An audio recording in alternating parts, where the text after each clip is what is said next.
Mic check 1 2 1 2. Yes, you love me and I love you. Putting on for my people, the love for heroes, building community. Can you hear me now? Oh, can you hear me now? Can you hear me now? Oh, can you hear me now? Can you hear me now? Can you hear me now? Can you hear me now? Hear me now. Hello. Lady Madelyn Patterson here, GoneMad Productions. Can you hear me now? Yes, we are here today. We have an exciting show for you today. And we're uplifting women. We're uplifting individuals. We're trying to shine a spotlight and be a light to those who might want to be looking for something positive. So today, I cannot wait to introduce you to Miss Trinitee and have her come in, do some spoken word, and then also just share her story. Yeah, I got Miss Trinitee Dow here. Hello, how you doing? So excited to see you. Listen, I met this young lady at a Breaking Bread luncheon that Phyllis Everett of Saffron Dressed curates. And she spoke this poem. What is an African to an African American? What's an African American to an African? Y'all, that did something to me. And I'm hoping she'll do that today too. But I'm glad you're here, young lady. Miss Patterson. I just want to say thank you. I really appreciate you. It's so important that we just in the community, we extend hands to each other. Like, there is so much abundance and wealth in the community. I feel like you're one of the people who have shown that and proven that just by everything, just the way you live and the way you have just put your hand out for me. I'm very appreciative to be here. I'm just, thank you, Miss Patterson. Thank you for being here. Listen, so Trinitee Dow, tell us a little bit about you and who you are and all of that little stuff. Yeah, okay. So I'm from East Houston, Texas. I'm from East Houston, Texas. I was from the same house I was in from birth all the way up to 18, so I went to college. I never moved. Like, I had the same home. They sold the house once I moved, in fact. But, yeah, so I'm from East Houston, Texas. I grew up in a very diverse side of Houston in terms of class. So I grew up around people of high class, people of, lower middle class, working class, middle class, poverty, wealth that we couldn't even imagine, but all in a certain area. And so that's kind of how that's how my upbringing is. And I was always right in the middle. Even my house, my neighborhood was right in the middle. So wow. that molded me in the sense of just like being very balanced, and I seen people with more than me, and I seen people with less than me. So it was always just like a greatness. A gratefulness that I had for what my parents did for me, but also a desire to like help somebody, like empathy. To dream big. Still, like, it was still room to go. I seen that how it was still room to go, and that's just on East Houston, but the part I grew up in, North Shore area. And I came to Austin to go to the UT Austin. I thought I was gonna major in psychology, Bachelor of Science. And then I was like, I do Bachelor's of Arts. Because I was like, well, I'm not really a doctor. I'm more like a humanitarian. Okay. So I said, maybe I'll try a Bachelor's of Arts. And then the first year was COVID. I don't know. It was a culture shock. I didn't see any black people for like 3 months. Wow. When I first got down to UT Austin. Because the dorm I was staying in, I don't know, but for 3 months, if the area, because the eating hall was across from my dining hall. So I ate, went there, went to go get groceries. I didn't see black people for a good 3 months. Yeah. Wow. You really have to find a community on that. And coming from Houston... Yeah, it was culture. To Austin, to that at 18. Yeah, it was a very big. Wow. It was a really big culture shock, and I didn't really align with my major as much as I thought I would. It was I started to get like really anxious coming back to Austin. I really didn't like it here at first. I would say it started when I took a class of history. I took a lot of African American history classes on campus, but it was a specific class by Dr. Leonard Moore, history of the Black Power movement. And I knew coming into college I wanted to go abroad and do all these things, but once I got here, it was this whole different experience that I was by the end of my freshman year, I was like, man, I don't really, it's not what I, it wasn't the same excitement wasn't there, but I had this class, and not only were we learning just topics that were crazy, but he was also promoting, like, he was telling us, like, I graduated high school with, I think, like, 2.2 GPA. Yeah, and he was like, I'm a major in history. And I was like, and he said everybody looked him crazy for majoring in history. And he was like, man, I'm a major in history. And his story, I was like, I'm gonna change my major. I don't wanna. I'm gonna do something I just always been passionate about. I'm gonna just change my major to rhetoric and writing. So I changed my major to rhetoric and writing. And from then on, I just excelled in school, the classes I was taking. So then I realized, I started to see how writing, how I was getting so good at it, and I was majoring in it, and then I was seeing how everything that I wanted to achieve, I had to write to get it. Like going abroad, that's the application you have to do an essay for. Getting into school, you have to write an essay for that. Like all this, I'm like, okay, I'm starting to see the power of what happens when you can tell somebody a story. Like you can tell somebody a story in words, and you can give it to them. Like okay, like so that's how I was able to go abroad. I believe that. That's how I got into college. That's how I was able to go abroad, because the essays I wrote, when I asked, when explaining what it is I wanted to do, I started to, and then also when they ask you, why do you want to go to Cape Town, South Africa, or why do you want to go to Senegal or Israel and Palestine? You have to think so far ahead. I just start creating like a life. Like, well, I'm like, okay, I want to write some books. I didn't know that until I had to write it down. Somebody asked me. Yeah. You know what I'm saying? Like maybe I can write a book. You start thinking big. I'm like, okay, I can write a book. I'm all this in the writing, and then honestly, the Division of Diversity, Equity, and Inclusion at UT Austin, they pour so much into us that that was the part of it. The writing was part of it, but also them, pushing Black students to go abroad. Those two components of this writing thing, but then also going across the world.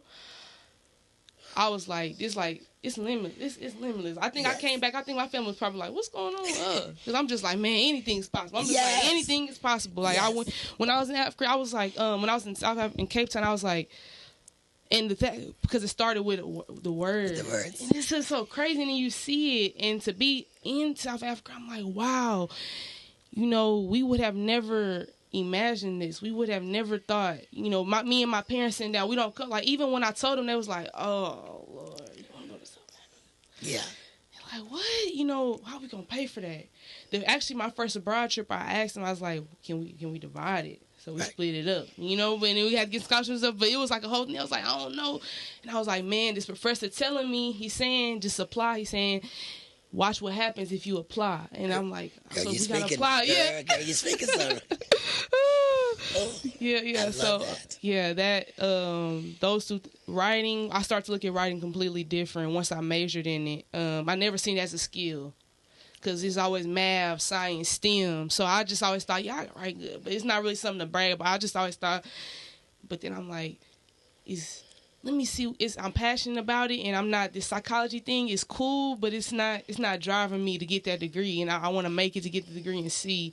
And so, majoring in rhetoric and writing really. Wow. Yeah. I love that.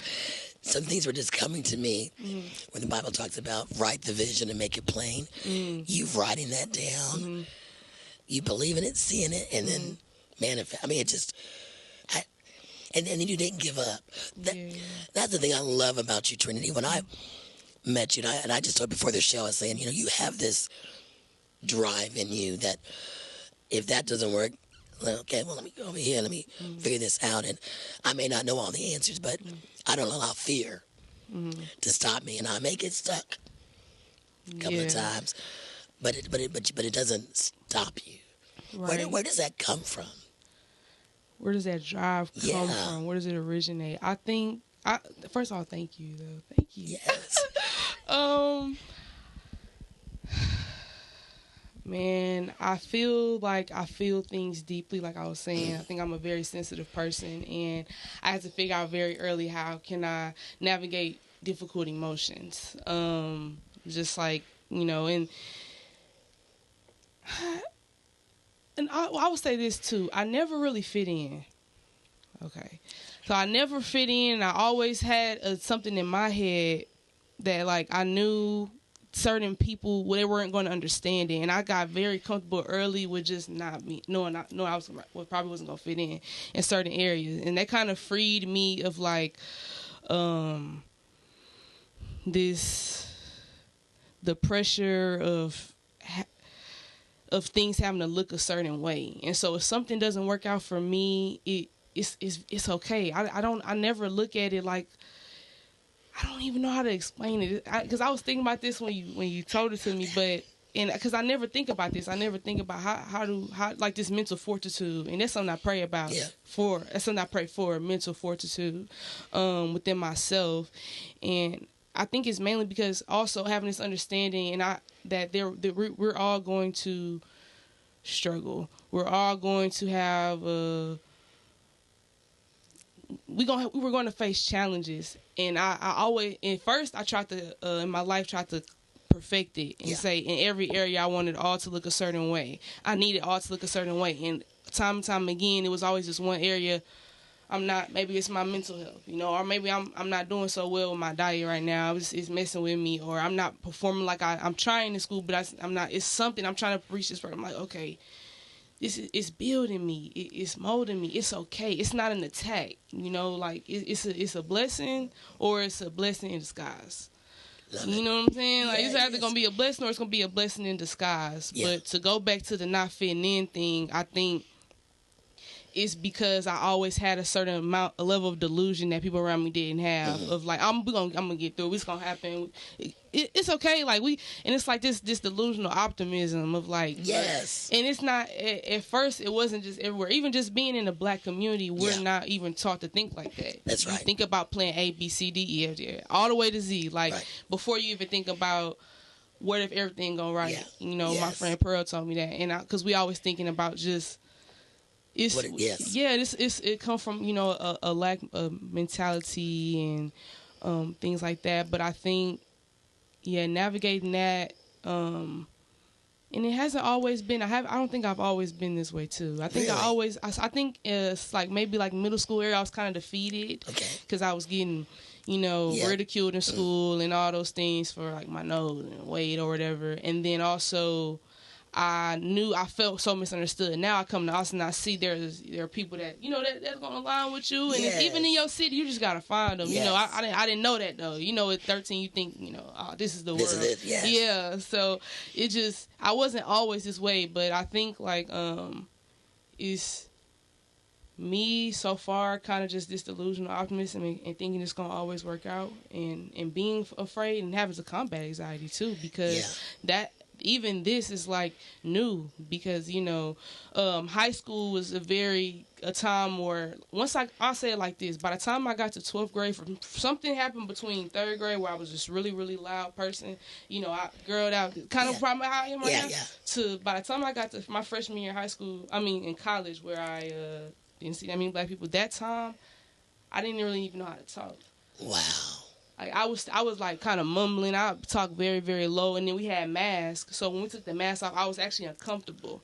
So I would kind of cover my mouth. You really couldn't hear what I was saying. It took a while for me to just talk and project my voice. Wow. Like, hey, you know. But it was really poetry too, because not having to get on stage and speak up. But I was actually like, you know, something like simple as ordering, you know, food. I'm like, you know, thinking about it in my head, like, you know, just, you know, and that was just a slow process, because you know, my freshman year is not my senior year of college, and my senior year of college is not.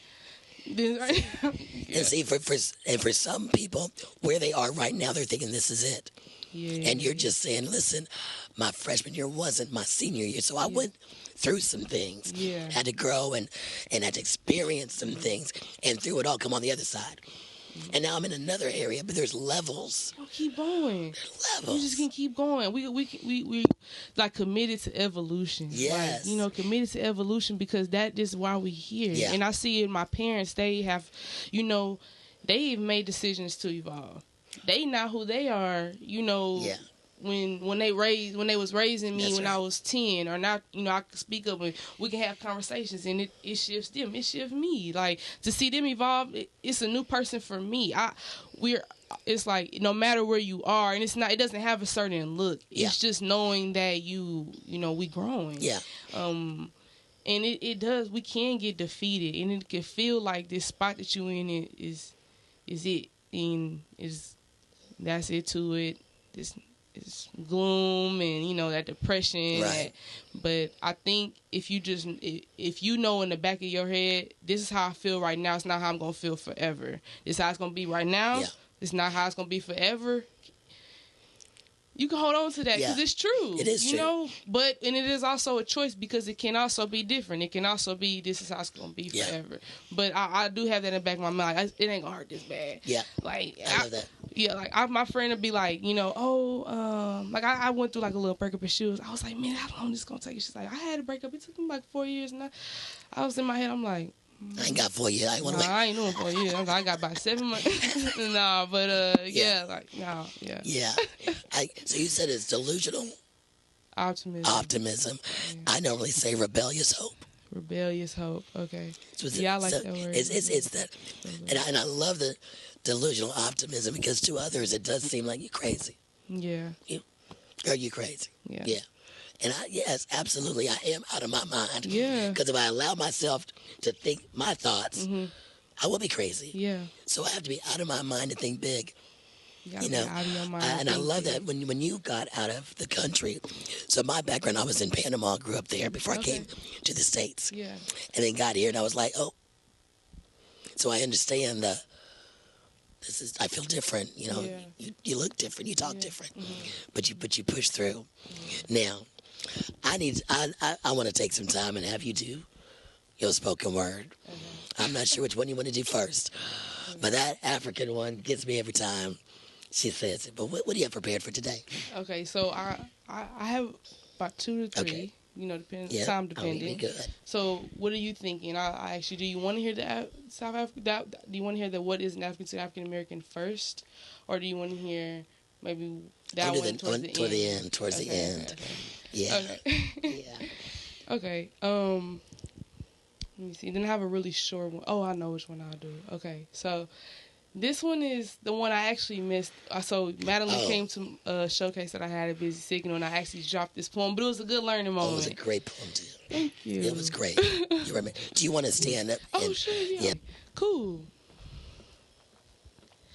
So thank you, Madelyn, Ms. Patterson, so much for this opportunity.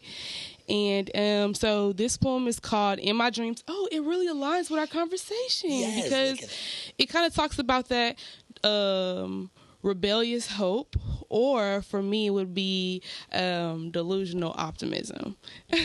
So, okay. In my dreams, I was living more than lavish. I think I had about 10 of them cars, and in my backyard was a rocket headed straight for Mars, and my neighbors was ancient trees. I had giraffes and a garden for butterflies and honeybees, and the sun stayed up like mid-May in Houston. All my homies was fed, no hidden licks, no more boosting. My pantry was full, and it was walk-in. Mom and Pop's car, they just eloped in Paris again.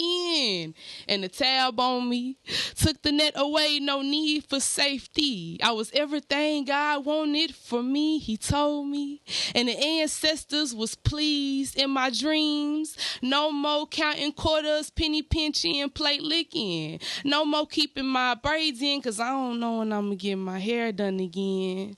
No more riding with the tank on E. I ain't had no clout, but I was at peace. And I had about 6 degrees, like PhDs, with no student loans, had a little getaway spot in Cape Town and Rome, and engineered a new phone to free my brothers in Congo. No more war in Palestine, for real this time. No one getting left behind, all babies protected. I rocked pearls instead of diamonds on my necklace, cause the blood behind that medal be way too treacherous. In my dreams, no invasive thoughts crowding my mind, no distractions messing with my time, no anxiety messing up my rhymes.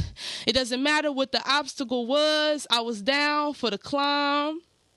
In my dreams, we was all kings and queens. Global warming wasn't a thing, and aliens lived alongside human beings. No animals extinct, no private prisons. We qualified for the nicest houses and Section 8. I mean, it really ain't matter. The economy was based on trade. I had 12 kids. They was beautiful, but I taught them how to dream, so they didn't really behave. Speaking of, the next generation was something profound. Wasn't no division on the basis of politics or religion. We all had empathy. I stayed with a few men calling me, but really it all got declined, because in my dreams I had a partner who healed my heart and carried my spine. In my dreams, I ain't even have no job. I was getting paid for my mind. And my name was up there with the greats, and even CPT wasn't a thing. We was never late. Man, don't I dream a lot? Trying out different conclusions and whatnot, picking out new plots. Think I should start dreaming again, because I'm starting to see how my childhood imagination has morphed into my current manifestations. Thank you. Girl. Y'all excuse me right quick. Man, in my dream. See, you just gave me hope again. I'm to dream again. Like some of us have lost, not the desire, but they've been either afraid to or been hurt so bad to dream. And that poem just inspires me. Like, yes, dream a bigger dream. See something more. And it's unfortunate that if you can't see it, sometimes you can't achieve it. Yeah.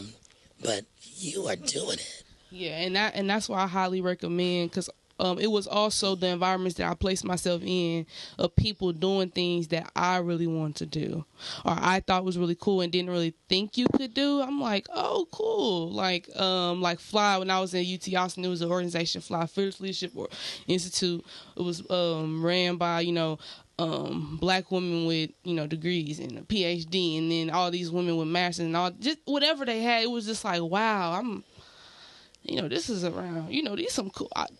I see where you can go, and sometimes it does take that. Like when I think about the students where I work, I think about how they need to be exposed to other like where people have ended up in their path, though. Yeah. Or you know what I'm saying? Because people do come from that. Like there is a path that is, where you start, like we talking about, where you start is not where you end. Right. And that is a very hard concept to grasp onto, just because that takes being okay without having instant gratification, and being okay with a long journey. Knowing like, okay, I'm taking these sacrifices. I'm not gonna see it today. You're not gonna see it today, right, but just keep going. Just keep cheering for it. But she's a counselor at a school, a career counselor. Guidance counselor. College counselor. College counselor. Madelyn, get it right. I love that. You have this desire to show the youth, but also you have an understanding of where you're coming from. So you have to reach them where they are, and then try to tap into whatever that thing, they may not even know what they want to do, or even think they can do. And so you have a great challenge opportunity to get to know and say, okay, let me bring something in that they may just be going, wait a minute. Okay. They don't think they have a lot of options. Yeah, they don't. We don't think we have a lot of options. But if you really want to do something, you can do it. It's a path to get there. And that's kind of what I be showing them, like, okay, what do you want to do? If your grade not where your GPA didn't land where you want to land. Okay, start at this school. You really passionate about this certain major, you're gonna transfer at this school, and then after that you're gonna go. What do you want to do? Right. And then you figure out the path. It's not this is my environment. Now I figure out what I have to do based on the environment. You make the choice, and then the environment can change along the way. And it will change along the way. But you can just make that decision of this is where I want to be, and then whatever happens in the middle. You know what I'm saying? Yeah. But what have you seen from taking that approach with some of the youth? Have they come back to I know this is your first year, right? Yeah. Have they say like this because of you? I never thought about this. Do you ever get some of those feedback comments? Yeah, because it is my first year, but now they're starting to get the college acceptance letters. Okay. And so the students that because I'll tell you, I worked with a lot of students who had their mind made up that they were going to work after high school. They were going to find a job. They were going to stay in the town that they was from. They were not. College was like, what? Yeah. You talking about? What are you talking about? You want me? They like, man. Let me show you my transcript. I'm like, okay, I see your transcript. Okay, now let me show you what I have. Right. Yeah. And so now seeing them getting these acceptances, I'm like, that's the part, it's made me tear up a little bit because now I think for them, they're like, oh, okay, because guess what I had to work on with them? They college essay. Where they had to tell their story, so I'm helping them morph their story. And I'm like, and I'm thinking, well, I don't have nothing to say. I'm like, yeah, shit. What happened in your life? And now we putting that into words, and I'm telling them, I'm like, if you get a good essay, you gonna get in there. And I ain't everybody getting in there. I'm just saying, I'm like, it might have been that essay, you right? Yeah, yes. But just seeing them, have that understanding, and also because their college application process is a longer process, it's baby steps, and that's what I was telling them. We're gonna do baby steps. So when they seen the fruit of labor it took a while. Yes. It wasn't instant. I didn't apply today, and I had the essay. The essay took a long time, and the application take a long time. And you gotta apply for financial aid. Then you gotta see what this school gonna offer and what this school gonna offer and it's a long process. So that seeing that, okay, I can do these baby steps. That realization comes to their mind. I'm blessed, just to see that. You know what I'm having an epiphany. Most of these kids are on TikTok, Instagram, right? You see this instant gratification. You see these people are instant stars. Yeah. But that's not real life. That's not real life. And what you've just modeled is, you may see the fruits of somebody's work or what they portray. Mm-hmm. But in real life, if you take these steps, you too will receive. Yeah. It's not instant, but this is lasting, and you're growing along the way. Don't even realize you're learning stuff. They're writing. Look at that. They're writing. Yeah. It took some time for some of them. I was pulling teeth. They get to right there, but they did that. They did it. They did that, and they getting accepted to those colleges. I really believe, I want to see what more students would do if you just told them, what do you want to do? Do anything. We kind of limiting. Yes. We kind of like, what's so or you saying you want to draw? What that mean? No. Okay. You want to draw? Can you draw digitally, or can you want to do paint? Okay, you want to paint. Can you do murals? Can you? Yes. You have to fit. We figuring out different avenues. It's a way. I'm trying to like, what do you want to do? And nobody. They kind of just telling you like, based on society, because that psychology degree, that's it. That's psychology BS. That was like a Bachelor of Science. That was like, okay, that was me saying I'm going to be a doctor. Right. That was me saying I'm about to go after college. I'm going to go to med school when I finish college. Like that whole path in there. Yeah. And now I'm like, but here's, because I think there has been culturally, you go get a job to pay bills, right? Yeah. And then you retire and then you live your life. Mm-hmm. But there's a dynamic change that's happening. Yeah. And I love it. It's, what are you passionate about? Because what you're passionate about, you can find purpose in that, and payment. And payment. As well. And that's going to outlast. Like, passion's not going to burn out. That's right. if that's your passion, that was your purpose, it's not going to burn out. It's not going to burn out.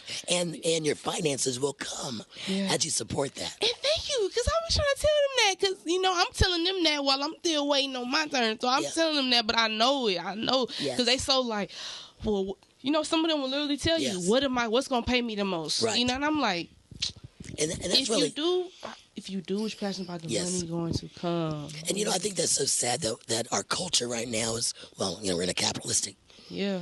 So there is this fight, even in myself sometimes, doing those things that may not offer immediate financial gain. But it's blessing somebody. It's planting a seed.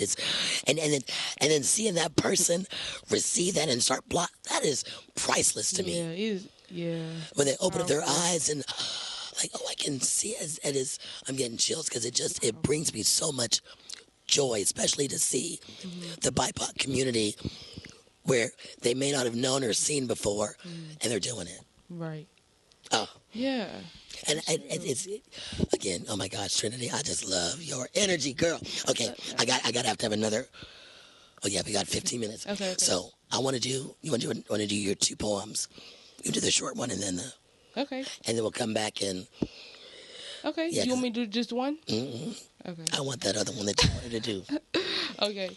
Cool. Yeah. Okay. Yeah. So let me go get this right quick and let you do your thing. Okay. Cool. And then, is it cool if I? Well, so what can I not say on this?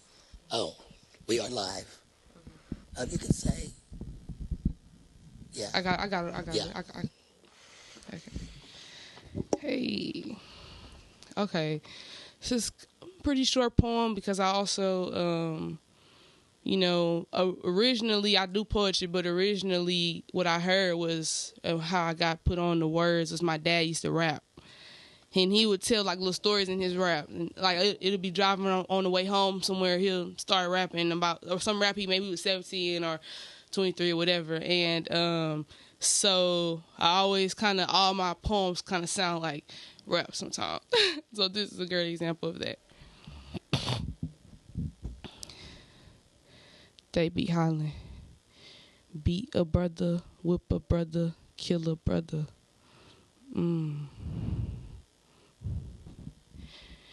They be hollering, beat a brother, whip a brother, kill a brother.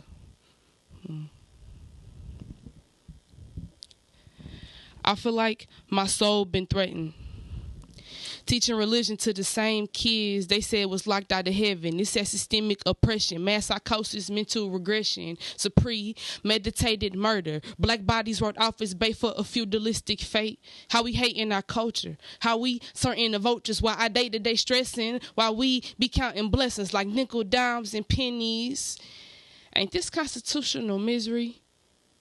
And our masters, they still alive, behind they suit and tie, reptilian kind of eye, through screens we hypnotize. Our trauma be televised, bodies commodified, soul mummified. My homie little brother just died in his arms and for his eyes. While we so young when we rise, he was like 12. My neighborhood turned to hell. Don't matter if mom taught you well, cause slow money ain't gon' sell. Now Brody confined in cells and going broke again. I heard him say it's hard not to sin when the president is sin. Hope it ain't true what they saying. Folks sacrificing kin and snitching on close friends for a name and a Benz. Man, cause these figures we idolize, we numb and paralyzed. Through drugs we feel alive. The evil we glamorize. The war turned worldwide. Spiritual assassination, fake repentance for salvation. Corruption in every nation. But I know some homies that made it. I seen God teach them how to take it. So that's what I put my faith in. That was that one. That one don't have a name. That was called Nameless. And then this one is a ode to Pan-Africanism and just the black community. I grew up pro-black. I'm a die pro-black.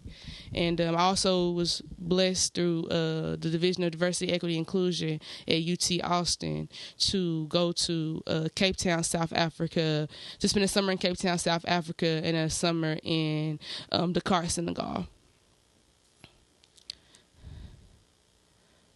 What is an African to an African American? What is an African American to an African? Well, both have been deprived of history and capital, still highly adaptable, both culturally abundant, both known to flip their struggles into unique streams of money, both got their skin that somehow glows subtly like honey. I mean, from the walk to the talk, you could just feel that they lucky or divinely blessed. I think that in the confidence of a black man's chest or a black woman in the flesh. Both been told by the ancestors how they carry some type of magic and how hate will always come when greatness is your habit and it was passed down from round to round. You know, generation to generation. When the ones before you sacrificed their sanity for humanity and bled for their kids to never bleed again. Could you believe ones that look like you and me died so we could read and write again? So I could use the ink in my pen. What is an African to an African American? What is an African American to an African? One has been denied platforms of revelation, the other denied representation. Both understand the meaning of limitation or blind racing. Both been told since babies they had a tough world to wake in. Both walking manifestations of taxation, and both petrified of rejection. You know, needing that white protection, trying to curate a white reflection. Recall how even I was skipping meals and talking strange so white folk remember my name, knowing dang well I could skip 100 meals in my hips. Mama, my hips still ain't gonna fit they frame or box of obedience. Both lacking understanding how our difference is the magic ingredients. Both must prepare for an over-critical world where the rules of the game have been swirled and days where evil may seemingly prevail. A tad clip to our ears, fighting our ancestors' fears, looking out for our kids, trying to comprehend how our folks raised the vibration of the world with what they did. Could you tell me what is an African to an African American? What is an African American to an African? What are we? What about the same coin, just different sides? The same cries, seemingly far apart, but forever beside. Thank you. Every time when I hear that, I gotta sit for just every time I hear that. Because I spoke with you in Paris. Who's your best friend? Yeah. I say Pearl. I'm sorry, Pearl. I'm going to Paris. Oh, see, manifestation. Okay, Pearl, who is a firstborn Nigerian American in the United States, but her parents are from Nigeria, and you got a chance to go.